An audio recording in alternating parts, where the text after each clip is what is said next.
তো গাইস আমরা কিন্তু একটা জায়গায় ঘুরতে আসছি, তো এই জায়গায় ঘুরতে এসে আমরা যা যা করলাম সব কিন্তু আপনাদের মাঝে তুলে ধরবো। তো আপনারা সবাই ফুল ভিডিওটি দেখবেন। চলেন যাওয়া যাক এখন মূল ভিডিওতে। তো গাইস আসসালামু আলাইকুম। তো আমরা সকাল সকাল ঘুম থেকে উঠে আমরা একটা জায়গায় ঘুরতে যাব, একটা আর কি শুটিংয়ে যাব। তো এখানে আমাদের টিম মেম্বার সকলেই আছে। তো এদের সাথে প্রথমে পরিচয় হই। ওর নাম হচ্ছে সৈকত মিয়া, এ সব সময় মেয়ের পার্টগুলোতে থাকে। কি অবস্থা, কেমন আছেন? তো ভালো।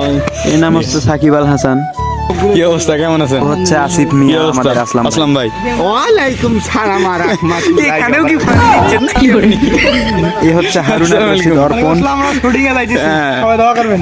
তো এখানে সবারই পরিচয় হইলো, কিন্তু আমারটা কেউ জানলেন না। তো আমি তো ক্যামেরার পিছনে। তো আমি হচ্ছে মনিরুজ্জামান মনির। তো আমি সব সময় ক্যামেরা নিয়ে ব্যস্ত থাকি, তাই হয়তো আপনাদের সামনে আসা হয় না। তো যাই হোক, আমরা এখন কিন্তু রওনা দিয়েছি আমাদের গন্তব্যে। তো আমরা এখন যাইতেছি। আমাদের গাড়িটিতে আমরা 4 জন, আর ওদের গাড়িতে ওরা 3 জনে যাইতেছে।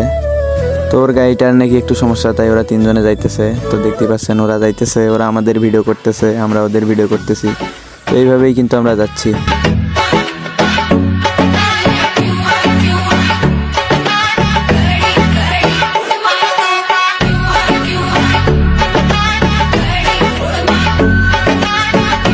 তো গাইস আমরা এতক্ষণে অনেকটা পথ অতিক্রম করে আসলাম। তো এখন আমরা সামনে যাইতেছি। তো আমাদের সামনে সেই ঐতিহ্যবাহী শুকরেহাট।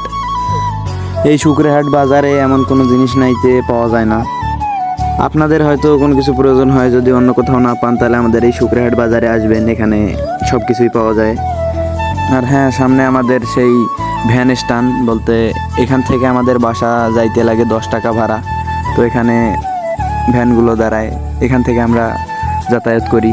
দেখতে পাচ্ছেন ভ্যান স্ট্যান্ডের পাশে একটা 5 তলা ফাউন্ডেশন বিল্ডিং। তো এই বিল্ডিংয়ের মালিক হচ্ছে আমাদের সেই রেজাউল ভাই। এই বিল্ডিংটি দেখলেই বোঝা যায় রেজাউল ভাই কি থেকে কি হয়ে গেছে।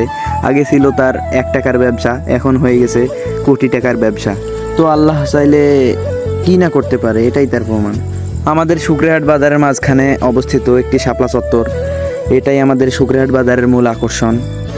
এটি স্থাপিত হয়েছে অনেক বছর আগে থেকে। এটি দেখার জন্য অনেক দূর দূরান্তর থেকে অনেক লোকজন আসতো। আগে এই শাপলা চত্বরটি দেখতে অনেক ভালো ছিল, এখন লোকজন আসে না, বিধায় এটার অবস্থা খুব খারাপ। আর একটু সামনে গেলে আমরা দেখতে পাচ্ছি সেই শুকরেহাট তেলের পাম্প। তো এখানে আমরা প্রায় সময় তেল কিনে থাকি। তো এখানে আজকেও আমরা তেল নিব। আমাদের গাড়িতে তেল সংকট হইতে পারে, তাই আমরা এখানে তেল নিব। এই তেলের পাম্পে সব সময় কেউ না কেউ তেল নেয়। এক কথায় এই তেলের পাম্পটি বিখ্যাত।